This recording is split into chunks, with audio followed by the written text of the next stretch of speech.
अध्यात्म विश्व विज्ञान यूट्यूब चैनल पर शंका समाधान सत्र में आप सभी भाई बहनों का हार्दिक स्वागत समादर करते हैं। मित्रों, आपकी प्रतिक्रियाओं पर आप अपने प्रश्न भेजते हैं और उन प्रतिक्रियाओं का आधार बनाकर हम भी मनन चिंतन करते हैं और इस अध्यात्म विज्ञान की महायात्रा पर हम सब सहयात्री प्रवास करते हैं। आइए, श्री राजीव जी इन्होंने कमेंट बॉक्स में 2 प्रश्न भेजे हैं और प्रथमतः हम उनका आभार व्यक्त करें कि उनके निमित्त से हमें भी चिंतन मनन के लिए एक स्पेस, एक अवकाश निर्माण होता है, एक अवकाश मिलता है और एक के प्रश्न पूछने से सबको अपने अपने विचारों द्वारा, अपने अपने मनन चिंतन द्वारा सत्य की खोज करने में सहायता मिलती है। आइए प्रश्न पढ़ें। 2 शंकाएं या प्रश्न मन में कुछ दिनों से उभरे हैं, कृपा करके उचित समाधान दें। पहला प्रश्न है उनका कि जीव जबकि प्रकृति के अंगों को लेकर आता जाता है, अर्थात 5 तत्व 3 गुण, तो जीव को प्रकृति का अंश क्यों नहीं मानना चाहिए? इसे ईश्वर का अंश क्यों कहा गया है और ईश्वर में आवागमन भी संभव नहीं है? जीव जबकि प्रकृति के अंगों को लेकर आता जाता है। जीव, ये सांख्य योग का, सांख्य दर्शन का ये सिद्धांत है जिसका वो उल्लेख कर रहे हैं राजीव जी। ये सांख्य शास्त्र कहता है कि 25 तत्व यानी 24 तत्वों का ये जीव है। वो उनका ऐसा कहना है सांख्य शास्त्र का कि 24 तत्वों जब इकट्ठा आते हैं तब वो चेतना निर्मित होती है, यानी चेतना कोई अलग से नहीं होती। और उसी का अनुषंग में ये प्रश्न उपस्थित होता है। तो जीव ये प्रकृति का अंश है। ममेवांशो जीवलोके जीवभूता सनातना, यह जीव सनातन काल से मेरी प्रकृति से निर्माण होता है। लेकिन प्रकृति क्या है? प्रकृति 8 अंगों से बनी है। वो अंग कौन से हैं? पृथ्वी, जल, अग्नि, वायु, आकाश, मन, बुद्धि और अहंकार, जिसे हम सत्वगुण, रजोगुण या तमोगुण कहते हैं। इनका 8 का संगात ये शरीर है। लेकिन इस शरीर को जो चालना देता है, जैसे ये शरीर को चालना देने वाले 3 गुण हैं, तो 3 गुणों को चालना कौन देता है? 3 गुणों को चालना कौन देता है? वो अक्षर आत्मा है, जिसे हम चाहत, जरूरत, प्रियत्व, मिठास कहते हैं। चाहत, जरूरत, मिठास यही इस शरीर को यानी प्रकृति को चालना देते हैं। जैसे हम इसको समझने के लिए देखेंगे, ये शरीर जब हमारा उत्क्रम ये जिसे कहते हैं कि हम जब इस शरीर को छोड़ देते हैं तो ये शरीर तो रहता है, लेकिन शरीर में कोई हलचल नहीं रहती। शरीर में हलचल नहीं रहती क्यों? क्योंकि हमने शरीर तो छोड़ दिया है, लेकिन शरीर ही जो था, जो इस शरीर में रहकर कार्य कर रहा था, वो शरीरी जिसे लिंग शरीर कहते हैं, वो नहीं है अब वहाँ। वो था तो वही यानी लिंग शरीर ही इस शरीर के माध्यम से सारा कार्य कर रहा था। और लिंग शरीर तो प्रकृति का अंश नहीं है, क्योंकि प्रकृति जो है वो कैसी है? ठोस है, जड़ है, दिखती है, लेकिन लिंग शरीर नहीं दिखता। लिंग शरीर किसके आधार से कार्य करता है? वो अक्षर आत्मा है, जिसे हम ईश्वर कहते हैं, आत्मा कहते हैं। वो इस प्रकृति में प्रविष्ट होकर कार्य करता है। और प्रकृति और पुरुष यानी प्रकृति और वो आत्मा, जिसे हम चाह, जरूरत, प्रियत्व, अस्तित्व, भातित्व कहते हैं, वो इस प्रकृति से अलग नहीं है। दोनों अलग अलग है ही नहीं। प्रकृति और पुरुष, इनका जोड़ा सनातन है, ये गीता भी हमसे कहती है। और इसीलिए केवल इस जीव को प्रकृति का ही अंश मानना ये अज्ञान ही कहलाएगा। तो इस तरह हमने देखा। और इसे ईश्वर का अंश क्यों कहा गया? क्योंकि ईश्वर का अंश है, इसीलिए ये ईश्वर के साथ एकात्मता इसकी है। अगर ये प्रकृति ही होती तो प्रकृति के साथ इसका भी समापन आवश्यक था, क्योंकि प्रकृति ये अष्टांगी है और जब हम किसी प्रेत को जला देते हैं तो उसने समाप्त हो जाना चाहिए था, लेकिन ऐसा नहीं होता है, ऐसा नहीं होता। शरीर को नष्ट करने से पहले शरीर में से कोई तत्व निकल जाता है जिसके वजह से ये शरीर जड़ हो जाता है, यानी कार्य करना बंद कर देता है। और जो लिंग शरीर चला जाता है वो अगर प्रकृति का अंश होता तो प्रकृति का समापन जड़ रहने से शरीर के साथ ही हो जाता है, लेकिन शरीर के बाद भी इसका अस्तित्व रहता है, तभी तो ये पुनः लौट कर आता है अपनी वासनाओं और कामनाओं की वजह से। और वो साथ में लेके क्या जाता है, तो पांच तत्व के 5 विभाग लेकर जाता है वो, जैसे शब्द, स्पर्श, रूप, रस, गंध, और इनसे ही संबंधित कर्मेंद्रिय, हाथ, पांव, त्वचा, हाथ, पांव, गुदा, उपस्थ और वाचा, ये 10 अंग ये हो गए।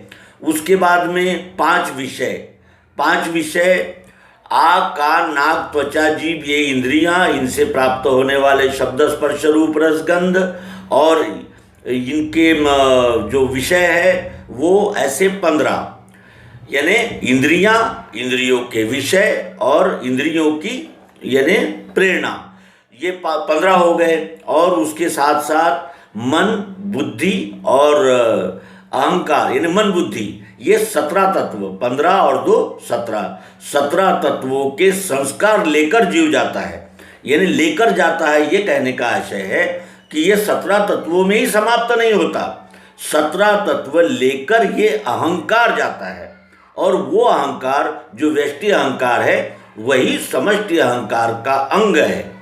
समष्टि अहंकार का अंग ये व्यष्टि अहंकार पुनः शरीर धारण करके आता है, इसीलिए इस जीव को केवल प्रकृति का अंश ही नहीं माना जा सकता। और ईश्वर में आवागमन भी संभव नहीं है, तो आवागमन तो है ही नहीं। ये आवागमन उन लोगों ने माना है जो इस शरीर को नाश यानी इस जीव को नाशवान मानते हैं, उन्होंने ही इस माना है कि आवागमन होता है। ये विश्व में से ही जीव निर्माण हुआ है, विश्व में ही रहता है और विश्व में ही लय होता है। बीच के कुछ समय के लिए दृश्य होता है, अव्यक्त, व्यक्त और फिर अव्यक्त, इस तरह इसका ये चक्र सतत जारी रहता है। इसीलिए ये कहना कि जीव का आवागमन होता है ये भी असत्य है, और ईश्वर का तो आवागमन होता ही नहीं, क्योंकि ये संपूर्ण जो भी दिख रहा है ये विश्व रूप, ये ईश्वर का ही स्वरूप है। तो ये ईश्वर का स्वरूप ईश्वर से अलग कैसे हो सकता है? जैसे एक दाना, एक कण शक्कर का शक्कर से अलग नहीं है, जो शक्कर में है वही एक कण में भी है, लेकिन एक कण ही शक्कर नहीं होता, लेकिन शक्कर ये अनेक कणों से बनी होती है, यानी कण और ढेला ये दोनों का यानी अन्योन्याश्रित संबंध है। अनेक कणों से ही तो ढेला बना है, और ढेला अगर है तो ही शक्कर है। एक कण को हम शक्कर का कण कहेंगे, शक्कर नहीं कह सकते। इसी तरह ये अन्योन्याश्रित संबंध रहने से ईश्वर में आवागमन संभव नहीं है। उसी तरह ये जीव का भी आवागमन नहीं होता, केवल वो अपने वासनाओं, कामनाओं की पूर्ति के लिए पुनः शरीर धारण करता है, और इस तरह इस शरीर का निर्माण और स्थिति और लय ये सतत जारी रहता है। इस प्रकार ये पहली शंका का यथामति समाधान करने का प्रयास किया। अब आइए उनकी दूसरी शंका देखें कि समाधि की अवस्था ये अखंड रहने लगे। ये सर्वांग योग से संबंधित इनकी शंका है, जिसके लिए हमें सर्वांग योग के आधार से ही इनका समाधान करना होगा।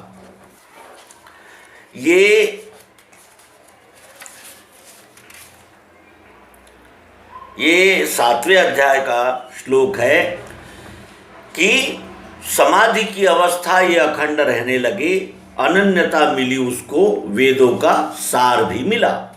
तो उनका प्रश्न है कि समाधि की अवस्था अखंड ये रहने लगी, तो अखंडता का तात्पर्य क्या निद्रा और स्वप्नों में व्यष्टि भाव नहीं भासता? स्वप्न में भी संसार और अपनी देह खंड नहीं दिखती, विश्व ही दिखता है क्या? तो समाधि की अवस्था अखंड कब रहने लगती है? समाधि क्या है पहले ये जानना होगा, फिर इसकी अखंडता ध्यान में आएगी। इसीलिए एक ही वस्तु में जानो कल्पित भाव तीन, ये एक ही वस्तु में कल्पित है ये तीन भाव। कौन से? दृष्ट, दृश्य, दृष्टा और दर्शन, ये तीनों भाव। क्षर, अक्षर और पुरुषोत्तम, ये एक ही वस्तु को जानने के लिए किए गए विभाग है। वस्तुतः वस्तु तो एक ही है, वस्तु एक ही है, केवल उसको जानने के लिए तीन भाग किए थे। और ये क्यों किए थे? निज रूप लखाने को वेदों ने कल्पना की। निज रूप लखाने के लिए वेदों में कल्पना की गई कि अगर किसी वस्तु को जानना है तो तीन विभाग करने होंगे उसके, वो क्षर, अक्षर, पुरुषोत्तम, इस तरह तीन विभाग करने होंगे और निज रूप लखाने को वेदों में कल्पना की। अब ये यानी क्षर अलग है, अक्षर अलग है, पुरुषोत्तम अलग है, ये भूमिका किसकी है? जैसे क्षर, क्षर को कौन जानता है? जो प्रकृति में स्थित हुए लोग हैं वो क्षर तक जानकारी रहती है उनकी। अक्षर कौन जानते हैं? केवल ज्ञानी। ज्ञानी की समझदारी की समापन कहाँ हो जाता है? अक्षर में। ज्ञानियों को भासती है साक्षित्व भाव से, वही ज्ञानियों को साक्षित्व भाव से उसका भास होता है। और पुरुषोत्तम यानी साक्षी का अनुभव कौन ले पाता है? विज्ञानी, अध्यात्म विज्ञानी ले पाता है, उसे ही समाधि कहते हैं। समाधि यानी समधि, जिसकी बुद्धि समत्व में स्थित हो गई उसे समाधि कहते हैं। तो बुद्धि में स्थित हो गई ये मैं ही संपूर्ण विश्व हूँ, ये बुद्धि में स्थित हो जाए कि मैं ही संपूर्ण विश्व हूँ, मैं केवल 3.5 हाथ का एक शरीर नहीं हूँ, बल्कि मैं पृथ्वी, जल, अग्नि, वायु, आकाश, सत्वगुण, रजोगुण, तमोगुण और उसमें व्याप्त अक्षर ब्रह्म, चाहत, जरूरत, मिठास, इन दोनों का लय जिसमें है वो मैं पुरुषोत्तम प्रत्यक्ष ईश्वर का अंश हूँ, यानी मैं ईश्वर ही हूँ। इस प्रकार अकंप जब धारणा बैठ जाती है तब द्वैत चला जाता है, मैं अलग हूँ और ये विश्व अलग है। इस प्रकार का जो द्वैत बना हुआ है वो चला जाता है और उसे ही समाधि कहते हैं। अकंप धारणा बैठे गया द्वैत समाधि सो, उसे समाधि कहते हैं। और ये समाधि की अवस्था अखंड रहने लगी, सुख में, दुख में, जागते में, सोते में, आने में, जाने में, लाभ में, हानि में, मान में, सम्मान में, सदैव एक रस मैं ही हूँ, मैं ही हूँ। और ये भूमिका जब अखंड रहने लगती है तब अनन्यता मिली उसको, वेदों का सार भी मिला, तब उसे अनन्यता मिलती है, यानी अन्य नहीं, मैं ही विश्व रूप हूँ, मैं ही संपूर्ण विश्व हूँ, ये उसकी भूमिका होती है। अब उनका प्रश्न क्या है वो देखें। समाधि की अवस्था ये अखंड रहने लगे, तो अखंडता का तात्पर्य क्या निद्रा और सपनों में भी व्यष्टि भाव नहीं भासता? जैसे हम किसी को, इसका एक उदाहरण देखें कि किसी को नींद में से जगाकर उससे पूछ लिया जाए कि भाई आपका शुभ नाम क्या है, तो तुरंत बताता है। यानी इसका अर्थ यह है कि नींद में भी रहकर भी वो अपने नाम को इतना उसका यानी एक रस हो गया है वो अपने व्यष्टि रूप नाम से कि तुरंत अपना नाम बताता है। आप कहाँ हो वो भी तुरंत बताता है। क्यों? समाधि इस शब्द का रोचक भयानक अर्थ छोड़कर जो अनेक प्रकार की समाधियाँ बताई जाती है, जैसे पतंजलि अलग समाधि बताते हैं और विवेकानंद जी अलग समाधि बताते हैं, ओशो की समाधि अलग बताते हैं, उस प्रकार की ये आने और जाने वाली समाधि नहीं है।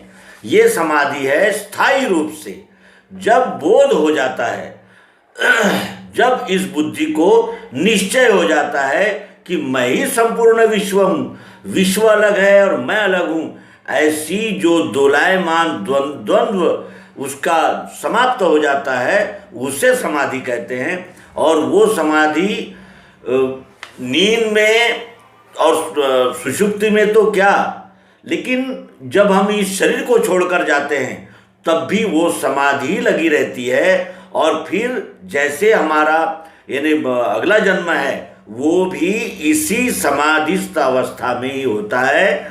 और ऐसे ही समाधिस्थ अवस्था में आए हुए कुछ उदाहरण हैं संत ज्ञानेश्वर और आदि शंकराचार्य।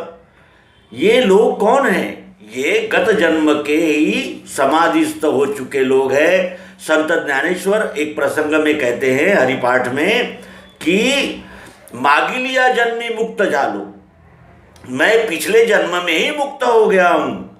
मुक्त हो गया हूँ का अर्थ किससे मुक्त हो गए? वो मैं अलग हूँ और ये विश्व अलग है, इस अज्ञान से मुक्त हो गए हैं और विश्वरूप ही हो गए हैं। ये कहते हुए ये शंका समाधान का सत्र समापन करेंगे। नर्मदे हर। आपने किए हुए प्रश्न के लिए आपका पुनश्च हार्दिक धन्यवाद। सद्गुरु भगवान।